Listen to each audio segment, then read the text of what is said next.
Okay, so we're halfway into Motorcycle Live, and we're trying to bring you some of the best highlights of the show and some of the best machines, and we'd be remiss if we didn't mention this, which is the new Husqvarna Svartpilen 701. 701. Baby. Yeah. And this is a cool bike.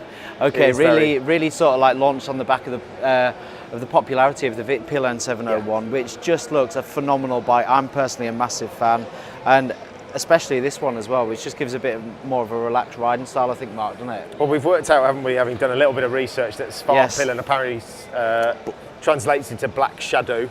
Black arrow. Black arrow. Black arrow. Well, I've got it wrong to start with, which explains the colourway. Yes. And the kind of the overall aesthetic. But it looks very sleek, doesn't it, Mark? Oh, I mean, it's a phenomenal looking bit of kit, isn't it, to be fair? Neo-retro?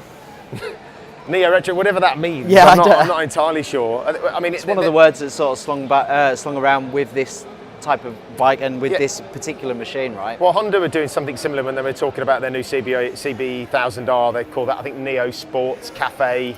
Okay. So this Neo wording is something that's proving to be pretty popular, isn't it? And I think they're trying to find a way to articulate this combination of sort of classic street trackery silhouette with some sort of modern twist. Your sort of halo headlight is one similarity between this and that Honda, and just the overall kind of very sort of flat kind of style and aesthetic of the bike overall. But it is a really nice looking thing, based on the standard Svartpilen. Svartpilen 701, yeah. So it comes with the... Everyone I talk to rides that bike absolutely loves it. I think the motor is the kind of key factor, isn't it, in fairness? That single cylinder, 600, I think it's 690 cc. So 75 horsepower. 75, I don't know what the torque figures are, but yeah. Which is great, which actually is a lovely amount of power to ride on the road, isn't it? I think in the real ring its world, neck, have a real good time. You know, some of the bikes are just too powerful. This one, you can ring its neck, have a real good time on the road. It's going to handle really well. Yeah. Black arrow, hopefully that means it's going to handle something. It's motor's low slung, low centre of gravity. Yeah. I mean, I think you're quite right when you talk about, we're obviously going to look at some of the other more high-powered motorcycles that have been launched over the last couple of months. Ducati, the new BMW S1000R. Right? You're talking 200 plus horsepower bikes. The reality is you can't use that kind of performance on the road, can you? Not really. Well, not and keep your license. Not if you ride like me. Yeah. I know that for certain. But I think the trick with this is you've got a level of power which you can absolutely wring the neck off, can't you? Yeah. And I think that's kind of like you say, with people we've spoken to who've ridden this bike. You can really have some fun with it. Yes. Yeah. It's got a quick shifter.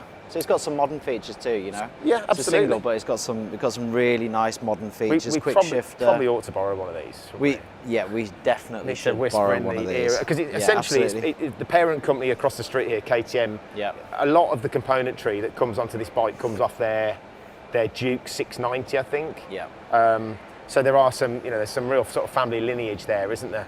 And I know that everybody speaks incredibly highly of that 690 bike as a single cylinder thumper. Yeah. And we've got some experience with that, not at this power level. But I'm sure it makes a huge amount of fun to ride the bike. We'll have to wait and see. Absolutely. And you know what, this bike it's really beautiful, I have to say. I absolutely love it. I don't know what maybe they do something here with the lighting, but it just kind of strikes me as a super angular, super well considered, nice design. It looks great. They created a lot of interest when really nicely finished as well. Well, when they relaunched Husqvarna, I mean, we're talking 2 or 3 years ago. We were looking at these bikes certainly at the NEC last year, weren't we? And the kind of standard Svartpilen bike is a really interesting looking motorcycle. Yeah. It's a really interesting take on a modern bike, and they've kind of taken it up a notch with the Svartpilen, haven't they? They've just kind of make it a bit more sleek. Bit more Knight Rider-ish, for a 1980s reference there for those of us who are a little bit older. Yeah, I mean it's relatively expensive bike, Mark, isn't it? That is best part of 10 grand, isn't it? It's the one bike area where you think, and often we talk about this. I remember us having a conversation when we were talking about the new Ducati Scrambler at Intermot, and £9,000–10,000. There are a lot of bikes in that area where. We looked at Yamaha's MT-09 SP today, didn't we? And it goes without saying, we talk about Kawasaki 900 RS. We're huge fans of that bike. You are getting into that area, aren't you? Well, you are, but this would be a genuine competitor for a Ducati Scrambler, right? Yeah, I mean certainly specs-wise. Yeah, totally. Price, looks. If somebody's after something really stylish, something with a real kind of impact on the road, it's out there, isn't it? It's definitely a standout choice in that area. Yeah. Okay, well, I don't know about you, Mark, but I'm a real fan of this new Svartpilen 701. I think the proof in the pudding is now. I think I'd be very curious to see how it gets down the road. That's the next thing for us. I think we tend to look at the bikes that are going to pique our interest in terms of what we want to have a go on next. Sure. But it's definitely one of the ones on the short list, no doubt about that. Too right.